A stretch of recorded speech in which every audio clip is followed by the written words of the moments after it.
You're listening to the Law of Attraction Radio Network.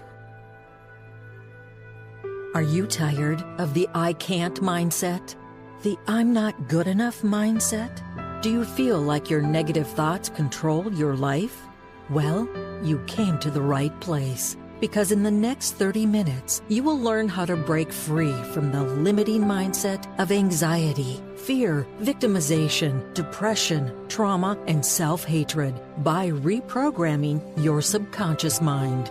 It's time to master your mind with Dr. Erika. Hello, good people, and welcome to Master Your Mind with Dr. Erika.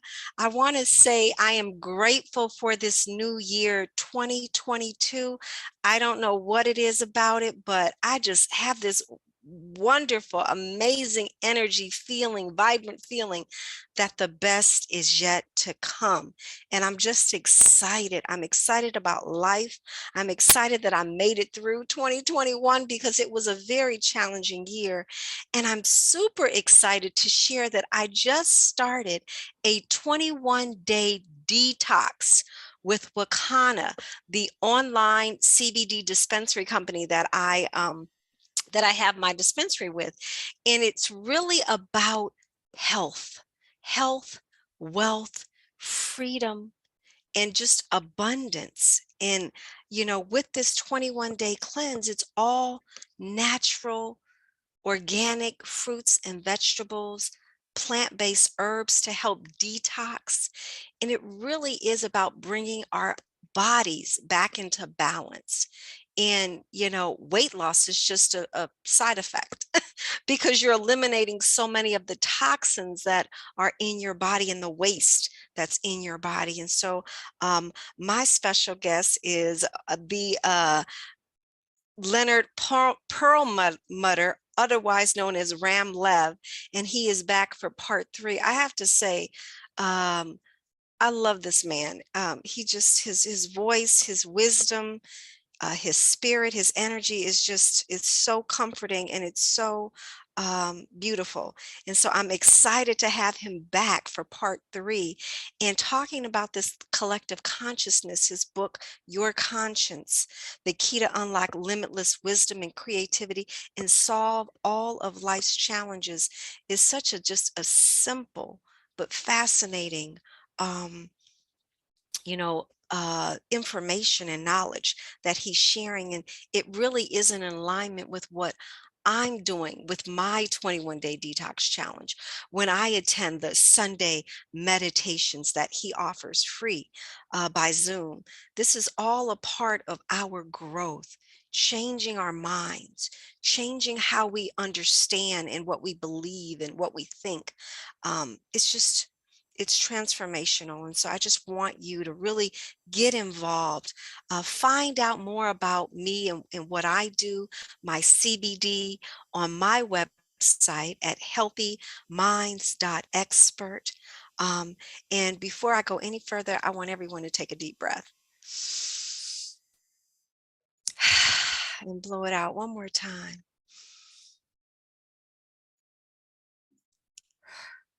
Because breathing is essential. And so without further ado, I just want to bring back Ram Lev, or Leonard Perlmutter. He is one of Western world's pioneers in the introduction of meditation into the cultural firmament, having founded the American Meditation Institute in Averill Park, New York in 1996.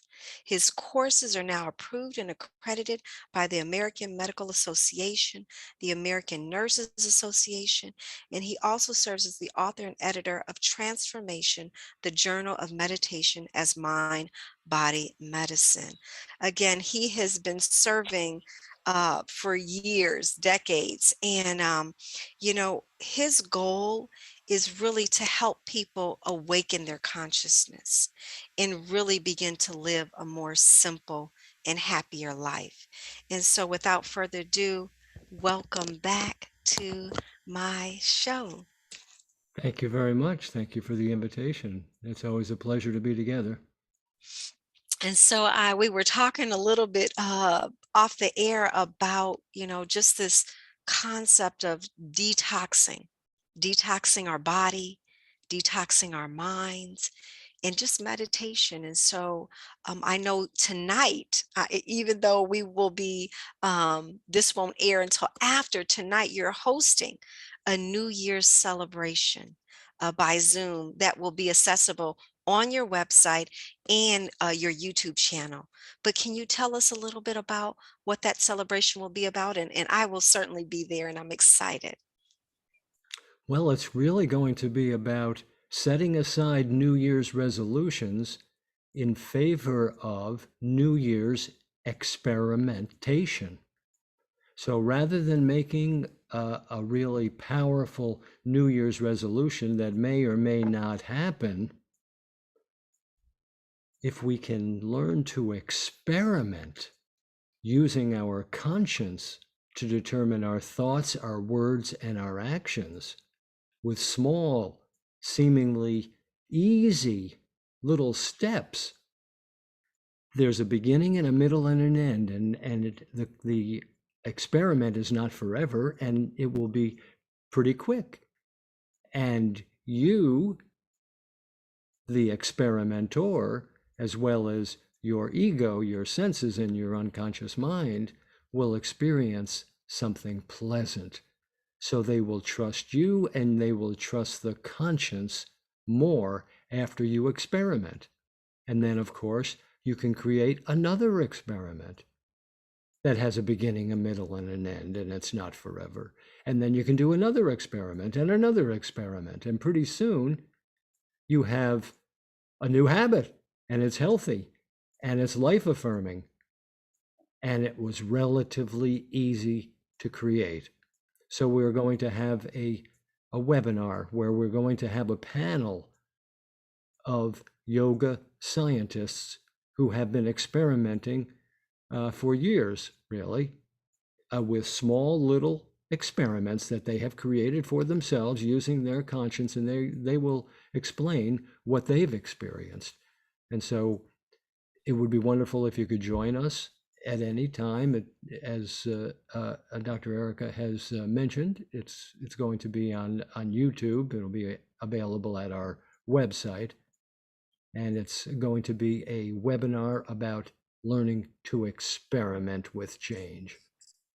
I love that because it eliminates we were talking a little bit about the New Year's resolutions and how oftentimes we set ourselves up for failure, or, we sabotage because we know that well, we don't sabotage. We don't set ourselves up for failure, but our ego does. Okay, let's talk about. So that the ego can continue to drive the bus. I just want to say the website is americanmeditation.org. That's the website that you can find that on. Good. But let's talk about that. Our ego sets us up, right? Because it's got this grandiose idea that I'm going to eliminate all sugar. I'm going to do exercise 5 times a day for 2 hours a day. I'm not eating any fast foods. I'm not drinking any coffee. And then, oops, we're human. We slip up, and then we're feeling guilty. That's right. And then we poison ourselves with all that guilt. So does that make any sense? Doesn't make any sense to any of us. No. So why not just eliminate that whole process and begin becoming a yoga scientist and experiment with change with small things? You don't even, if you're gaining a couple of pounds, you don't have to give up that cookie. You could give up a half a cookie. You could give up a quarter of a cookie, but that's a start. And that's an experience of pleasure for the ego, senses, and unconscious mind, who will trust you going forward. So what would be an example of a small experiment? Because I think the smallness of it is what makes it more tangible, more, reasonable. Give us an example. The $1 million prescription, is plain hot water. Plain hot water, as hot as coffee or tea, without burning the tongue. 6 to 8 cups a day is ideal, but you don't have to start with 6 to 8 cups. But hot water is a pass-through for the entire urinary system, okay? And so what it does is it washes away the toxins. It washes away the toxins without asking the body to do anything. It's just a pass-through. It's like washing the dishes with hot water. We use hot water rather than cold water with the dishes because hot water cleans easier. So hot water is ideal to cleanse the toxins from the body. And any temperature that you ingest that's above 98.6, the average bodily temperature, is free energy to the body. So you have more energy and you're eliminating toxins. So if you're a coffee or a tea drinker, you don't have to give it up right now. Do an experiment. During the day, have 1 cup of plain hot water. An 8-ounce mug, 10-ounce mug, and sip it slowly. My experience is the largest part of the pleasure of coffee or tea or any other hot drink is just the liquid going down, that warm liquid. It's so nurturing and so comforting.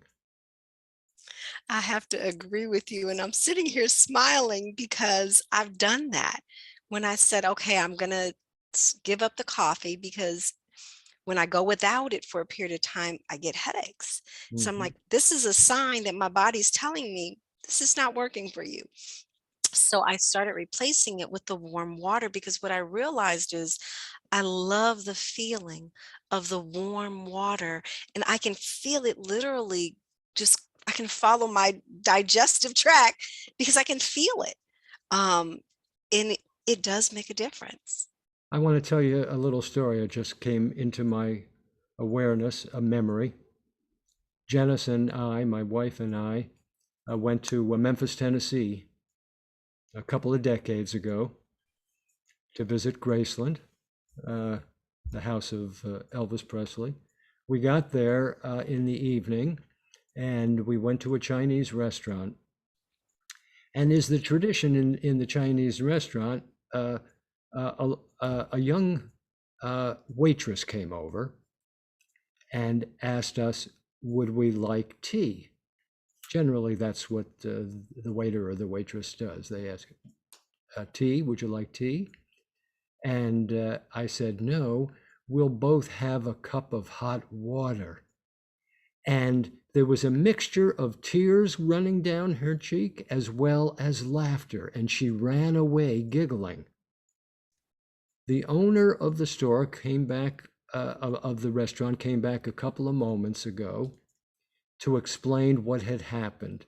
The young girl had just arrived within a couple of days from China. She hardly spoke English, but she had never run into anyone in the United States who ordered plain hot water.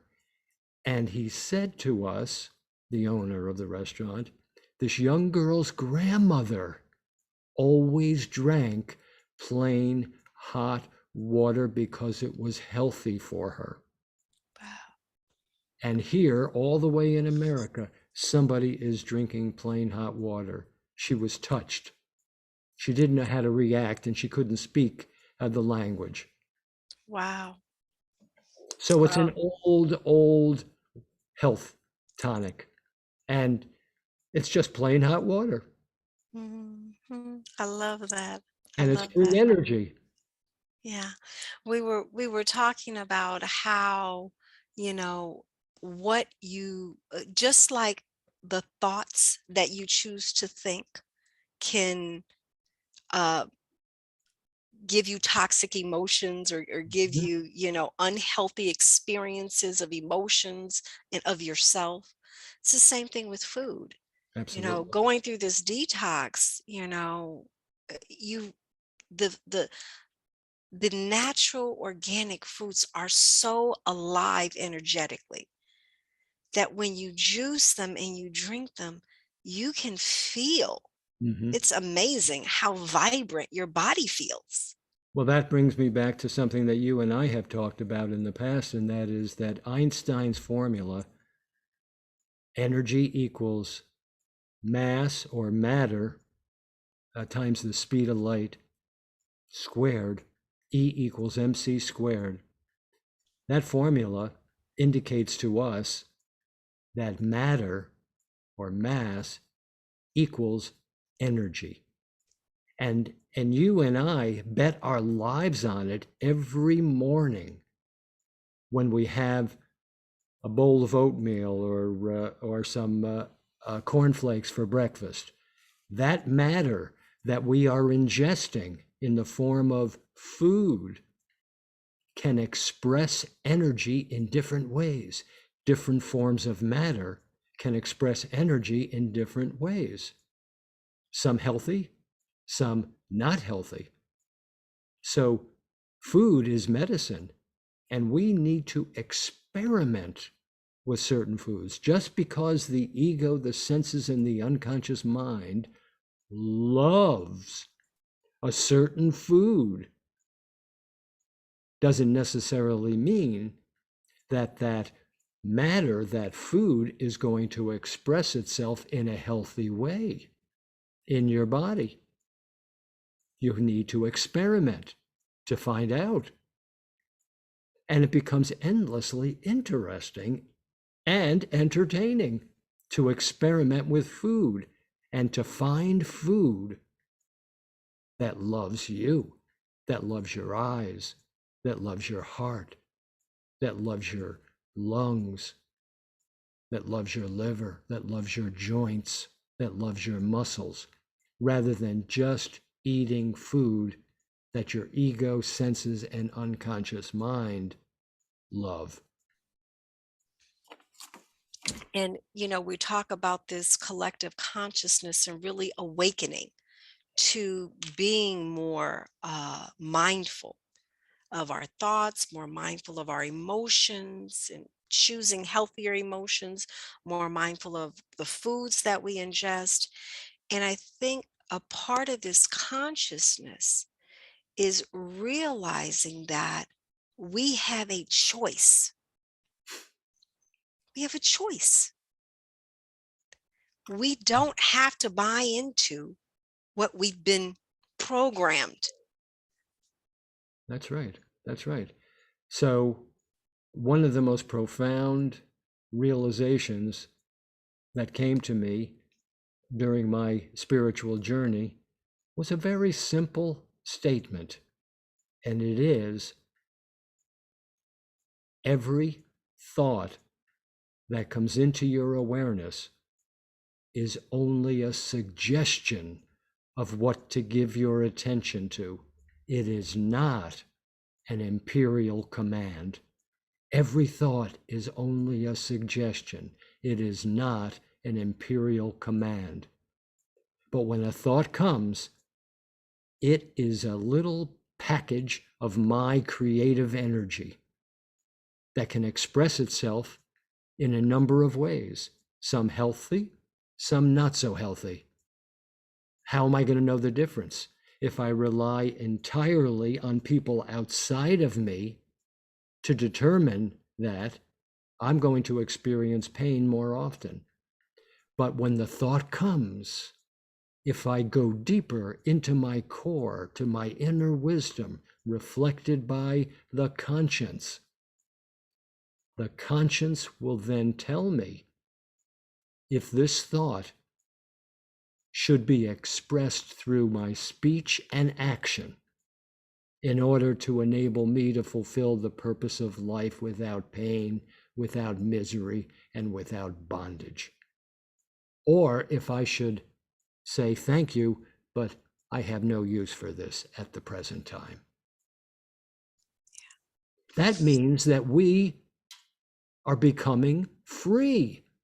We are really free We're not a reactionary. Just because something is offered to us, we no longer feel obligated to accept it. No, we're a scientist. We experiment. And to experiment, we must access the best available wisdom and knowledge that we have access to. And that is always the super conscious wisdom reflected by our conscience.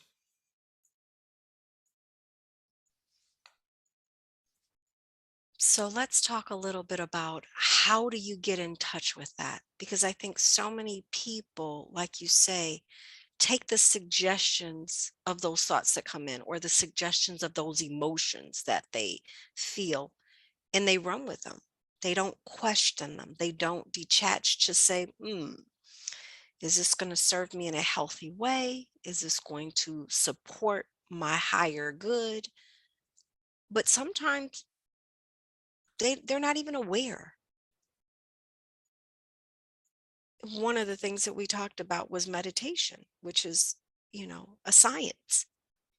Mm-hmm. It's a science, and it's also a training program for the human mind.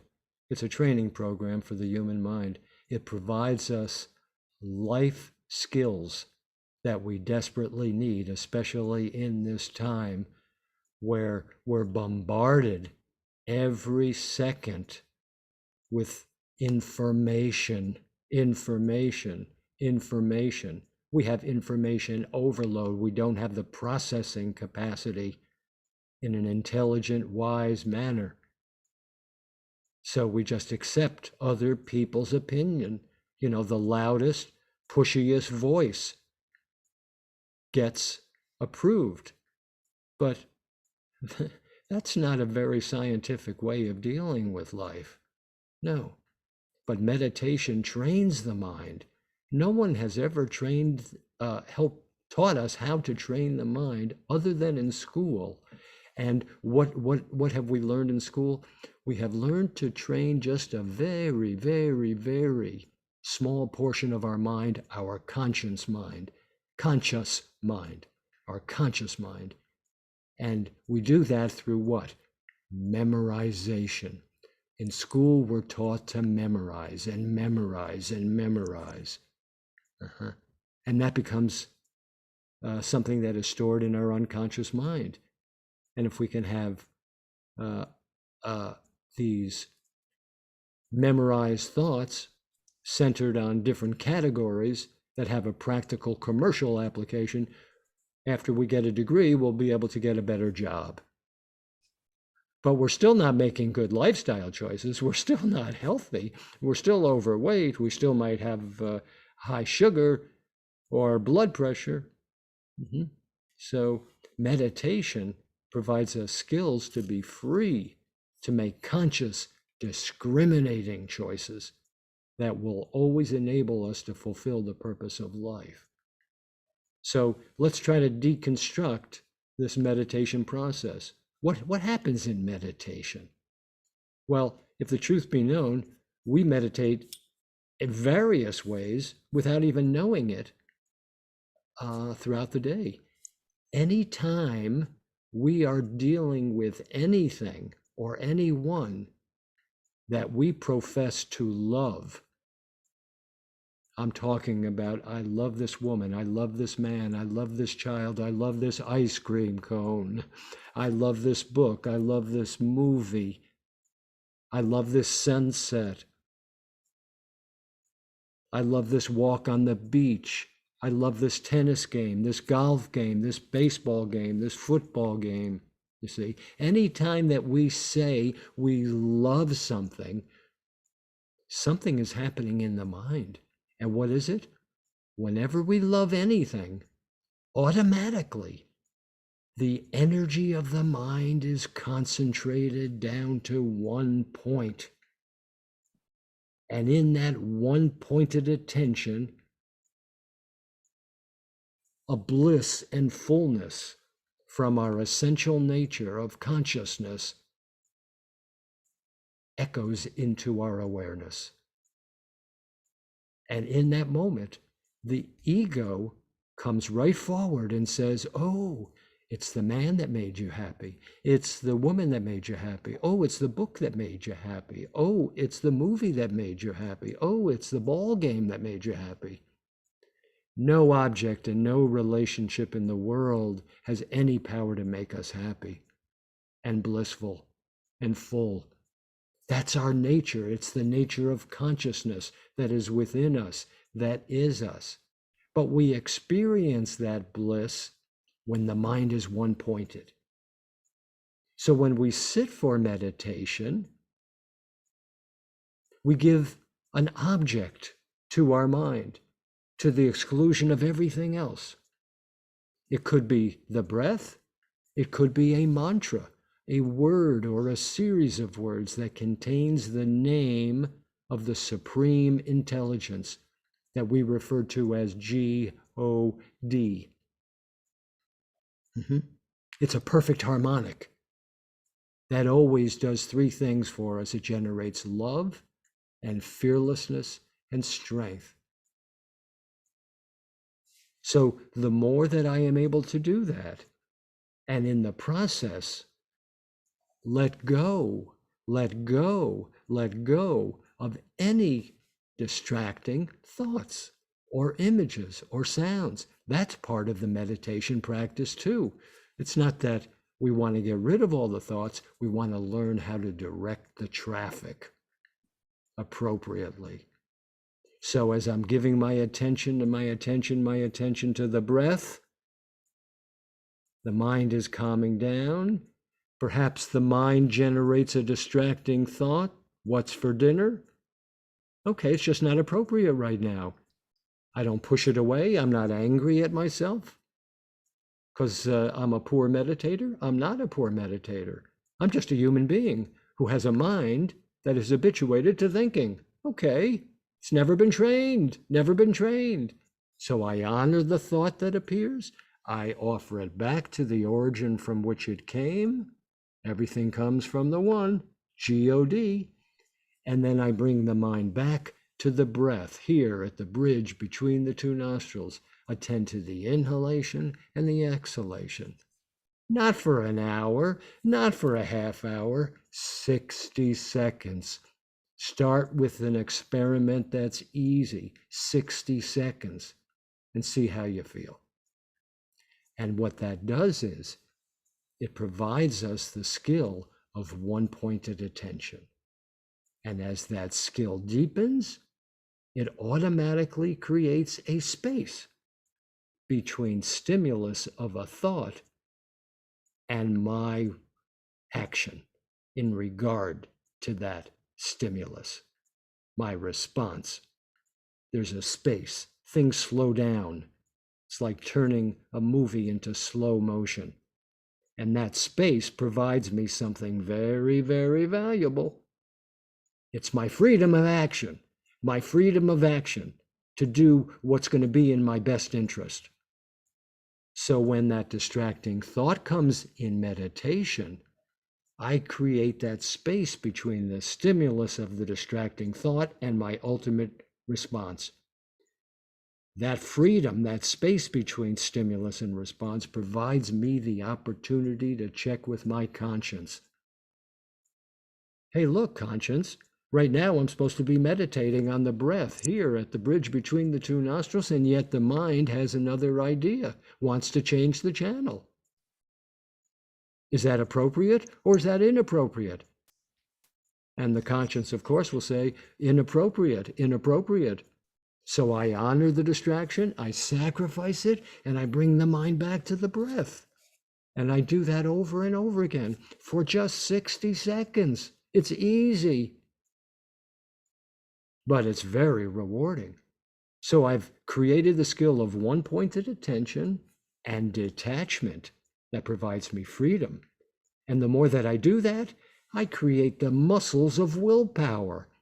What good does willpower? Oh, it enables me to do what's to be done when it's to be done. And it also enables me not to do what's not to be done when it's not to be done. That's very valuable.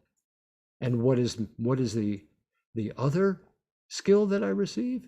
Well, since I'm always counseling with the conscience, to determine whether the distraction is legitimate or not, I have the new habit of counseling with that superconscious wisdom.